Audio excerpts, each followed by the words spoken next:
Assalamualaikum rahmatullahi wabarakatuh. How are you all, everybody? I hope you are all doing well and also have to take care of yourselves these days. Welcome back once again on my YouTube channel. So last video lecture, I will completed the lecture of the verse explanation and the question answer material of ghazal number 4 named काश तूफान में सफीने को तारा होता, written by Parveen Fana Sayed. I hope you can understand all the ghazal lecture and also all the words explanation. Is this have any problem? Write into your comment. I will resolve it as soon as possible. So today I will start the unit number 7, chapter number 7 named Aramus Khan, written by Imtiaz Ali Taj. So without wastage of time, let's start with me. And one and the last thing, if you are new in my channel, please subscribe my channel, press the bell icon and also share my video. Then let's start. जी, हमारे मुसन्निफ़ जो कि हैं इम्तियाज़ अली ताज, I think आपने उनकी ये face देख लिया है। उनकी जाए पैदाइश है 1900 यानी 1900 सन ईस्वी और जाए वफ़ात है सन 1970 1970 ईस्वी में। ठीक है, अब इतने दौर में उन्होंने कौन से काम सरअंजाम दिए उसके बारे में बात करते हैं। उर्दू के कामयाब ड्रामा निगारों की फ़हरिस्त में इम्तियाज़ अली ताज का नाम बहुत बड़ा नुमाया है, यानी ये ड्रामा निगार भी थे बहुत बड़े। उनकी जाए वलादत लाहौर है, मगर उनके वालिद सैयद मुमताज़ अली जो कि एक बुलंद पाया मुसन्निफ़ और मुजल्ला तहज़ीब निस्वां के बानी मुदीर थे, देवबंद ज़िला सहारनपुर यूपी इंडिया के रहने वाले थे। ठीक है, इम्तियाज़ अली ताज ने central model school lower mall Lahore से मैट्रिक और गवर्नमेंट कॉलेज लाहौर से बीए किया। उन्हें स्कूल के ज़माने ही से लिखने लिखाने के साथ दिलचस्पी थी। इन्हें अभी तालीम भी मुकम्मल नहीं हुई थी कि उन्होंने एक अदबी रिसाला कहकशां निकालना शुरू कर दिया। ये आपको एज़ वो भी आ सकता है कि कहकशां रिसाला के जो कि हैं अदीब कौन हैं, यानी लिखने वाले कौन हैं, तो एज़ एमसीक्यूज़ भी आ सकते हैं। इम्तियाज़ अली ताज हैं और बहुत से मुसन्निफ़ों के नाम लिखे जा सकते हैं। ठीक है, ये भी एज़ एमसीक्यूज़ आ सकते हैं। मगर ड्रामा निगारी का शौक़ कॉलेज के ज़माने में पैदा हुआ, जहाँ वो कॉलेज के ड्रामेटिक क्लब के सरगर्म रुकन थे। उस फ़न में उन्होंने अपनी इतनी तरक्की की कि 22 साल की उम्र में ड्रामा अनारकली लिखा, जो ड्रामा निगारी की तारीख़ में संगे मील की हैसियत रखता है। ठीक है, ये भी एज़ एमसीक्यूज़ आ सकता है कि अनारकली ड्रामा किसने राइट किया, उसके मुसन्निफ़ का क्या नाम है। ठीक है, इसके अलावा भी उन्होंने बहुत से रेडियाई और स्टेज ड्रामे लिखे। उन्होंने अंग्रेज़ी और फ़्रांसीसी ज़बान के ड्रामों का इस उम्दगी से उर्दू में तर्जुमा किया कि उनके किरदारों को अपने माहौल के मुताबिक ढाल दिया। इम्तियाज़ अली ताज मिज़ाह नगार भी थे। मिज़ाह नगारी के ज़िमन में उनका तख्लीक करदा एक ड्रामाई किरदार है चचा चिकन है। ठीक है, चचा चिकन ने धोबन को कपड़े दिए, चचा चिकन ने तस्वीर टांगी। ये सारे मज़ाहियाई ड्रामे किसने राइट किए? इम्तियाज़ अली ताज ने। उन्होंने बच्चों के लिए भी मुतअद्दिद ड्रामे लिखे, जिसमें शामिल है किताब ड्रामा आराम सुकून भी है। ठीक है, आराम सुकून का लुब-ए-लुबाब ये है कि जिन घरों में गुल-गुबारा होता है, बहुत शोर-शराबा, उनका सुकून बर्बाद हो जाता है। और ऐसे घरों के मकीन यानी रिहाइश पज़ीर जो दफ्तरों में मुलाजिम, अगर उनको घरों में आराम सुकून मैसर नहीं होता, तो वो अपने घरों पर दफ्तरों को तरजीह देने लगते हैं। इस कहानी का थोड़ा-सा मरकज़ी ख़्याल मैं आपके पेश नज़र करती हूँ कि इसमें एक वाइफ़ दिखाई गई हैं, जिनको उसके कहानी के शुरू में बता दिया जाता है। मुकालमा के तौर पर ये कहानी आपको ये सबक आपको मैं आज लेक्चर प्रोवाइड करूँगी। बता दिया जाता है कि उनके हस्बैंड की तबीयत बहुत ज़्यादा ख़राब है, तो आपने कोशिश करनी है कि उनके आराम सुकून में खलल ना पड़े।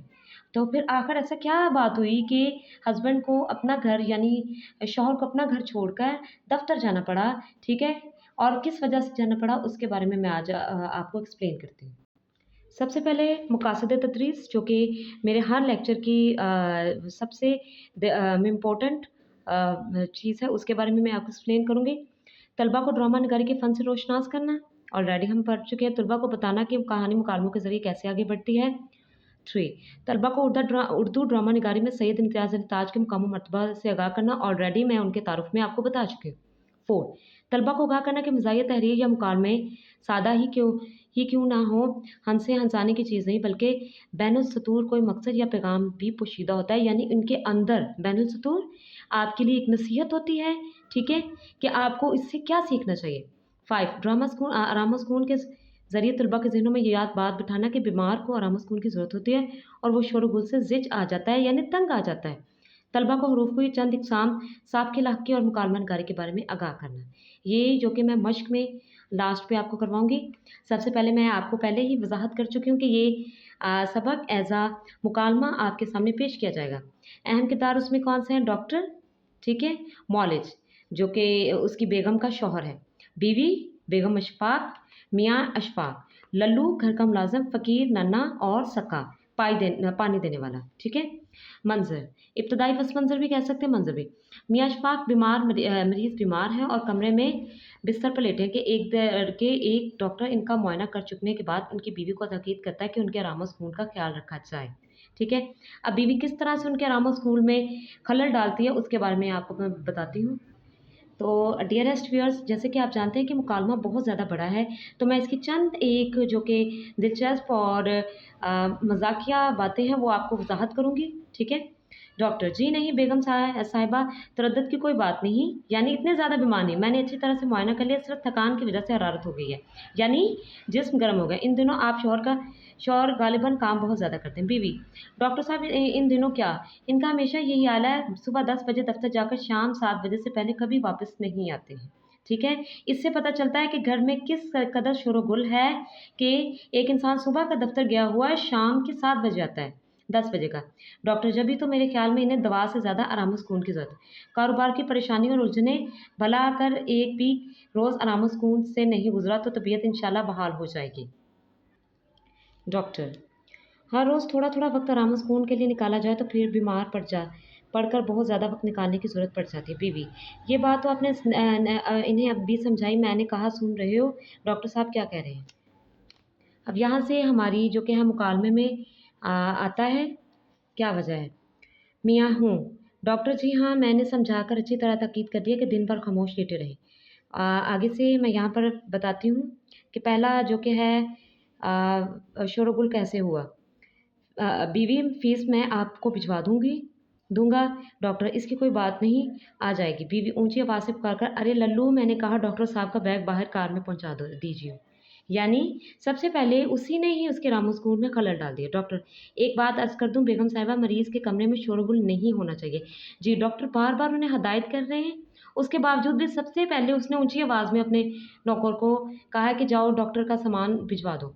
एसाब पर इसका बहुत मुसहर असर पड़ता है, खामोश एसाब को एक तरह की तक़वियत बख्शती है, यानी सुकून मिलता है दिमाग को। बीवी: मुझे क्या मालूम नहीं डॉक्टर साहब, आप इत्मीनान रखिए उनके कमरे में परिंदा पर ना मारेगा। हाँ, न परिंदा पर नहीं मारेगा लेकिन वो खुद उनके आराम-ओ-सुकून की सबसे बड़ी दुश्मन बन जाएँगी। मियाँ: यहाँ से बीवी: बस चुप के ही पड़े रहिए, डॉक्टर साहब बहुत सख्त ताकीद करके गए कि आप बात नहीं ना करेंगे। कोई आपके कमरे में बात करे, इससे भी थकान होती है। तमाम वक़्त पूरे आराम-ओ-सुकून से गुज़ार लें। समझ गए ना? मियाँ: हूँ। बीवी: क्यों बदन टूट रहा है? मियाँ: हूँ। बीवी: कहो तो दबा दूँ? मियाँ: हूँ। बीवी: सोने को जी चाह रहा हो तो चली जाऊँ? यानी अब यहाँ पे आराम-ओ-सुकून की सबसे बड़ी है कि वो जिस तरह से उनकी सेहत का पूछ रही हैं, इससे भी उनके आराम-ओ-सुकून में खलल पड़ रहा है। मियाँ: अच्छी बात है, कराहता है। बीवी: अगर पीछे किसी चीज़ की ज़रूरत हुई तो अच्छा बुलाने की घंटी मुझसे पास रखिए। घंटी कहाँ है? रात मैं आने आप यहाँ मेज़ पर रखी थी। अल्लाह जाने ये कौन अल्लाह हमारा मेरी चीज़ों को उलट-पुलट कर देता है। कुंडी की आवाज़ कौन है ये नामुराद? अरे लल्लू देखो ये कौन कबाड़ तोड़े डाल रहा है। यानी कौन इतनी ऊँची कुंडी खड़का रहा है। अब ये दूसरा मसला है उनके आराम-ओ-सुकून में। लल्लू: दूर से सक्का है बीवी जी। सक्का यानी पानी देने वाला। बीवी: सक्का घर में बहरे बसते हैं जो कमबख्त इस ज़ोर से कुंडी खटखटाता है। अल्लाह हमारे को इतना भी ख़्याल नहीं आता कि घर में कोई बीमार पड़ा है। डॉक्टर ने ताकीद कर रखी है कि शोर-ओ-गुल ना होने पाए। ये कही भी जा रही हैं कि डॉक्टर ने ताकीद की है और खुद शोर-ओ-गुल भी उनकी जो हस्बैंड की वाइफ़ हैं वो करी जा रही हैं। ठीक है? अब मैं अगला जो चैप्टर है वो मैं यहाँ से एक्सप्लेन करती हूँ। मियाँ नन्ना बार-बार बजाए जा रहा था, मेरा दम उलझने लगा। कराता है। लल्लू आकर मुझे बुलाया है बीवी जी ने। बीवी, कमबख्त इतनी देर से आवाज़ें दे रही हूँ, क्या मर गया था? लल्लू, आपने रीठे कूटने को कहा, वो गोदाम में ढूंढ रहा था। मियाँ हुंकराता है। बीवी, सुबह सवेरे कहा था कमबख्त तुझे, अब रीठे मिल नहीं चुके। रीठे मिल नहीं चुके। लल्लू, जी मोहलत भी नहीं मिले। इधर गोदाम जाता हूँ, उधर कोई बुला लेता। बीवी, हाँ बड़ा काम रहता है ना, बेचारे को सर खुजाने को फुर्सत नहीं मिलती। भाग यहाँ से निकल, जाकर ईंटें ढूँढ। लल्लू जाता है तो ये घंटी बज यहाँ तुम्हारे सराहने रख जाती हूँ, ठीक है? मियाँ, कराह कर कबाड़ बंद करती जाना, यानी दरवाज़ा बंद करती जाना। बीवी, पीछे अकेले में जी तो ना घबराएगा तुम्हारा? मियाँ तंग आकर, नहीं बाबा नहीं। बीवी, अरे हाँ, ये तो मैंने देखा ही नहीं कि डॉक्टर साहब ने खाने के लिए क्या-क्या चीज़ें लिख गए हैं, ठीक है? अब वो अभी तक कमरे से बाहर नहीं निकले, कहाँ गया इनका लिखा हुआ कागज़?